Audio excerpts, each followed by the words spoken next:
আজকে খুবই আন্ডাররেটেড একটি রেস্টুরেন্টের কথা বলবো যেটা একদম রিসেন্ট ওপেন হয়েছে এবং আমার বাসারও কাছে যেখানে খাবার বেশ ভালো।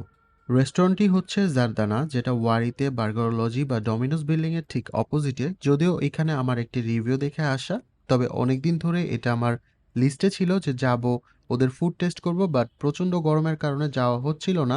তবে যেদিন গিয়েছিলাম সেদিন ভালোই, সারাদিন বৃষ্টি ছিল, তো হুট করে অফিস শেষ করে এখানে চলে আসা। রেস্টুরেন্টের ভিতরে রাজকীয় আলোকসজ্জা মুঘল আমলের একটা ভাইবস দিবে। ঝাড়বাতি থেকে শুরু করে দেওয়ালের নকশা, সবখানেই যেন মিশে আছে আভিজাত্যের এক অনন্য আবহ। ওদের ফুড মেনুটা অ্যাটাচ করে দিলাম, তোমরা কাইন্ডলি পজ করে দেখে নিও। আমি অর্ডার করেছিলাম ওদের কাচ্চি প্যাকেজ, যেখানে ছিল 1 প্লেট কাচ্চি চিকেন রোস্ট, চালি কাবাব বোরহানি, যেটার প্রাইস ছিল 579 টাকা। এছাড়া নিয়েছিলাম ঢাকাইয়া মোরগ পোলাও, যেটার প্রাইস ছিল 270 টাকা, এবং আরেকটা special item mutton leg roast, যেটার প্রাইস ছিল 380 টাকা। তো মাটন কাচ্চি দিয়ে শুরু করলাম। বাসমতি চাল, খুবই ঝরঝরে, তেলের পরিমাণ অ্যাজ ইউজুয়াল এই ধরনের খাবারে যেমন থাকে, খুব বেশিও না আবার কমও না। 2 পিস মাটন, আমি দুইটাই সলিড পিস পেয়েছি, আর 1 পিস আলু, যেটা ছাড়া কাচ্চি বিরিয়ানি ইনকমপ্লিট। যাই হোক, এটা কিন্তু কাচ্চি ভাই বা সুলতান ডাইন ওদের মতো মাখো মাখো কাচ্চি না, সেটা দেখতেই কিন্তু বোঝা যাচ্ছে যে স্পাইসের পরিমাণ খুবই কম। তবে কাচ্চি ভাই অথবা সুলতান ডাইন ওদেরটা একরকম মজা, এটা কিন্তু আরেক রকম মজা। মসলা কম হলেও এটার ফ্লেভার কিন্তু সেই লেভেলের ছিল, মানে খুবই ফ্লেভারফুল। আমি ছোটবেলায় যেমন কাচ্চি খেতাম স্টারের, ঠিক ওই রকমই অনেক মজার। তবে মাটন পিসগুলো যে খুবই টেন্ডার বা জুসি ছিল সেটা বলবো না, তবে প্রপার কুক হইছে, আলুটাও ঠিক তেমনই ছিল। ওরা খাবারের সাথে কমপ্লিমেন্টারি একটা সালাদ সার্ভ করে, যেটা আমার কাছে বেস্ট লাগছে, কারণ এই সালাদটাও খুবই মজার ছিল। হালকা সস আর সরিষা দেওয়ার কারণে ভালো লেভেলের একটা ঝাঁঝ ছিল, যেটা কাচ্চির সাথে খেতে বেশ ভালোই লাগছিল। এবার বলবো ঢাকাইয়া মোরগ পোলাওয়ের কথা। এটাও কিন্তু সেরা ছিল। এই ধরনের মোরগ পোলাও কিন্তু বিয়েবাড়ি ছাড়া রেস্টুরেন্টগুলোতে খুব একটা দেখা মিলে না। বেশি যেটা পাওয়া যায় সেটা হচ্ছে রোস্ট আর প্লেন পোলাও, বাট ওরা এখানে বিয়েবাড়ির মোরগ পোলাও নিয়ে আসছে। টেস্ট একদম আমার কাছে অথেন্টিক পুরান ঢাকার বিয়েবাড়ির মতোই লাগছে। প্রপার ঘি, ভালো পরিমাণে বাদামের পেস্ট ইউজ করছে।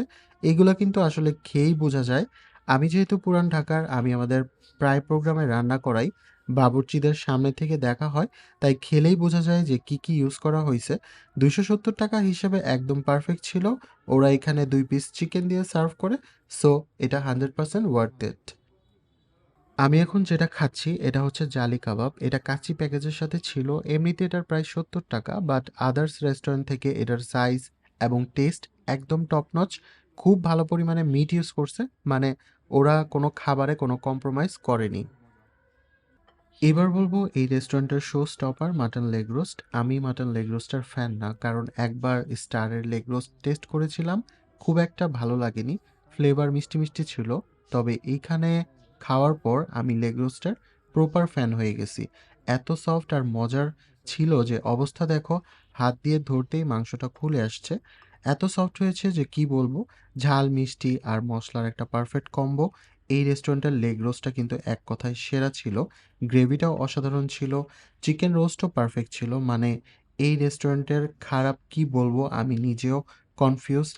আমার কাছে তো সবকিছুই ভালো লাগলো, নাকি আমি যেদিন গিয়েছিলাম ওই দিন ওদের রান্না ভালো হয়েছিল। তবে অলওয়েজ এমন থাকলেই ভালো।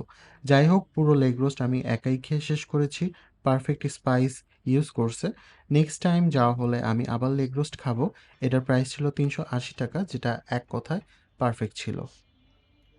ভালো গরমের পরে সুন্দর একটা ওয়েদারে এত সুন্দর খাবার খাবো এটা আশা করিনি।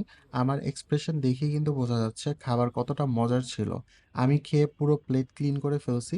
হাড় ছাড়া কিছুই অবশিষ্ট ছিল না। ওদের বোরহানিটাও কিন্তু ভালো ছিল, তবে একটু কম মিষ্টি হলে আমার কাছে জমে যেত। তবে যারা মিষ্টি লাইক করো তাদের জন্য ওকে। সো ভিডিওটি ভালো লাগলে একটা লাইক করে দিও। সবাই ভালো থেকো।